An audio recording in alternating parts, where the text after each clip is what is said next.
नमस्कार, capital TV देख रहे हैं आप। मैं हूं आपके साथ पूजा। ब्रेकिंग नाउ में बड़ी खबर आपको बता रहे हैं।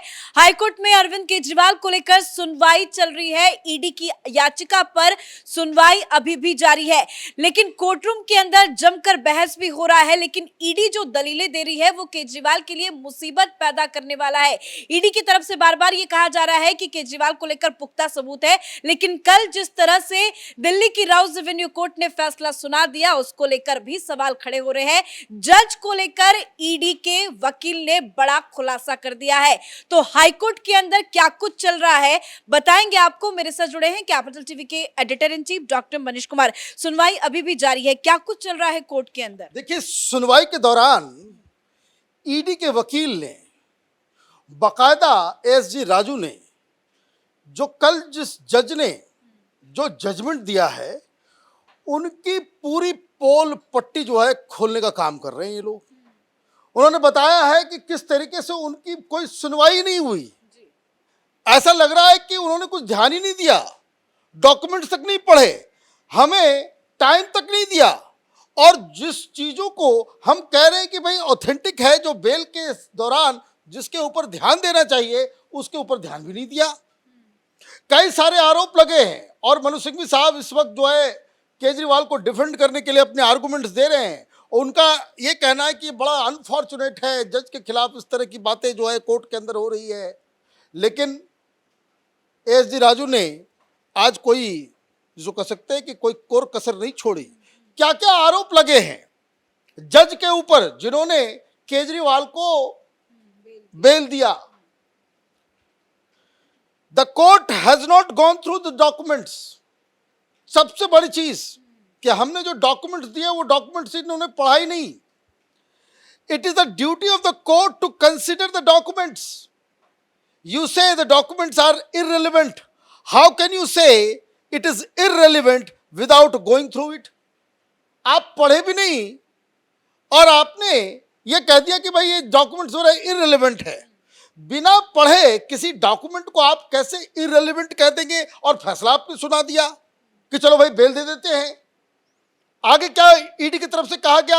आई was told to finish off the argument quickly. दबाव डाला गया, बार बार कहा गया कि भाई आप जल्दी जल्दी अपना आर्गुमेंट दीजिए। मतलब सुनने का इरादा ही नहीं था। क्या आप बार बार हमें टोक रहे हैं, कह रहे हैं कि भाई जल्दी जल्दी अपने आर्गुमेंट को खत्म। माय आर्गुमेंट वॉज करटेल्ड, बीच में रोक दिया गया। I was not given the opportunity to file the written submission. और लिखित रूप में मैं कुछ सबमिट कर सकूं इसकी भी परमिशन इजाजत नहीं दी गई। ये क्या कौन सा तरीका हो गया? My prayer for stay on the bail order wasn't even considered. और जब आपने फैसला दे दिया तो हमने कहा कि भाई हम स्टे ऑर्डर लेकर के आएंगे, 48 घंटे का हमें समय दीजिए, हम एपेलेट कोर्ट मतलब हाई कोर्ट में जाकर के हम दायर करेंगे, तब तक के लिए बेल ऑर्डर को जो थोड़ा सा स्टे लगा कर रखिए 48 घंटे के लिए। वो भी दरकिनार कर दिया गया। I am demanding that the order be stayed and matter be heard as soon as possible. We are denied the full opportunity to argue the case. I am making allegations with full seriousness. कि जज के ऊपर जो है हम पूरी गंभीरता के साथ ये आरोप लगा रहे हैं कि हमें न सुनने दिया गया, न डॉक्यूमेंट्स पढ़ा गया और उसकी पूरी डिटेलिंग बताई। लेकिन जज इस तरह की बड़ी लापरवाही कैसे कर सकते हैं, क्योंकि ये मामला इतने गंभीर समय से गुजर रहा है, जांच भी जो है अहम पड़ाव पे है। ऐसे में बिना सुने, बिना दलीलें सुने इस तरह का फैसला सुना देना। सारे लोग, मैं कम से कम 10 सुप्रीम कोर्ट के वकील से मैंने बातचीत की, सारे लोग हैरान हैं, दंग हैं। वो कह रहे हैं कि भाई अगर आप सेक्शन 45 के तहत पीएमए लेके आप इसमें बेल ग्रांट कर रहे हो, इसका मतलब है कि केस कुछ है ही नहीं।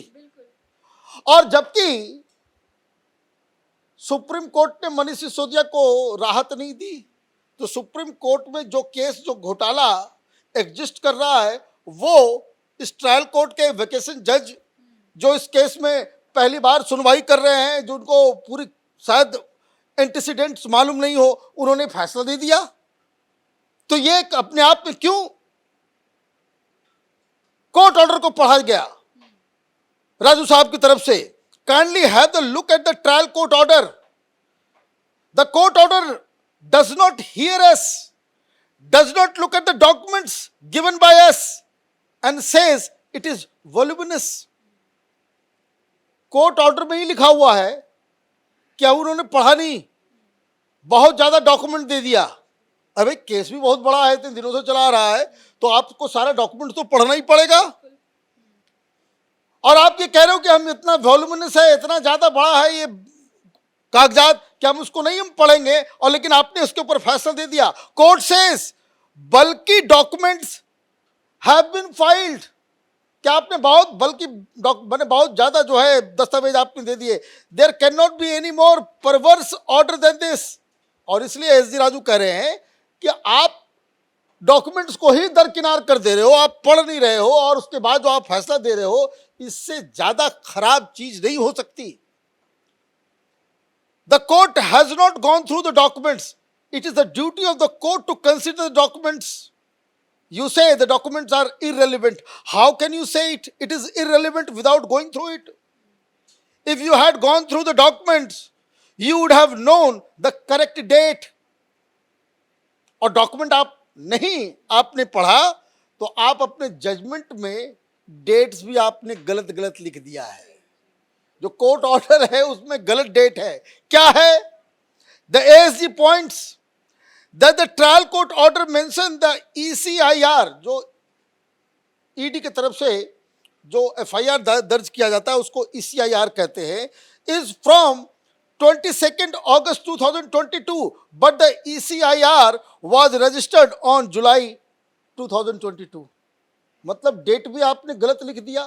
इतनी क्या हड़बड़ाहट थी? आप डॉक्यूमेंट्स पढ़ेंगे नहीं, आर्गुमेंट सुनेंगे नहीं, और जो आप जजमेंट देंगे उसमें भी गलत चीजों को लिख देंगे। With wrong facts and wrong dates, you come to conclusion that it is malified। और ये रॉन्ग माने आप डॉक्यूमेंट्स और रॉन्ग तारीख लिख करके आप ये कह रहे भाई ईडी जो है केजरीवाल के खिलाफ जो मिलाफिडी जो है आप जो है जानबूझ करके इस तरह का केस बना रहे हैं। तो आप देखिए कि किस तरीके से बखिया उधेड़ी गई है इस ऑर्डर की।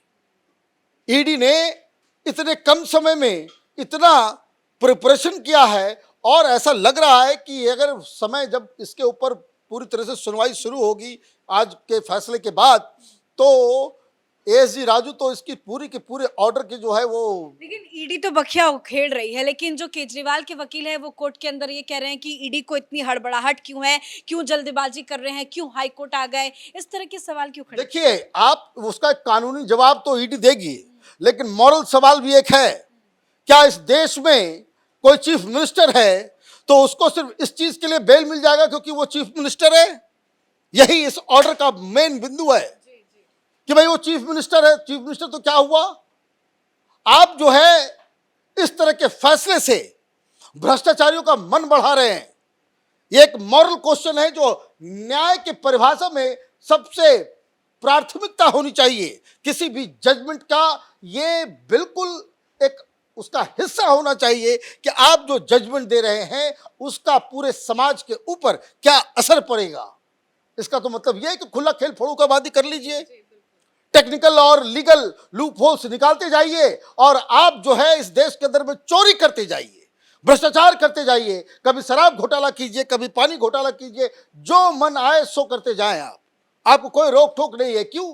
क्योंकि आपके कानून में लूप होल्स है जिसके जरिए आप जो है वो बच जाएंगे। तो जब न्याय दिया जाता है तो टेक्निकल पॉइंट तो अपनी जगह पे है, लेकिन यह भी जजेस को सोचना चाहिए कि आप जो फैसला दे रहे हैं वो न्याय की दृष्टि से, टेक्निकलिटी की दृष्टि से, और समाज के ऊपर इसका क्या असर पड़ेगा उसके ऊपर भी ध्यान देना चाहिए।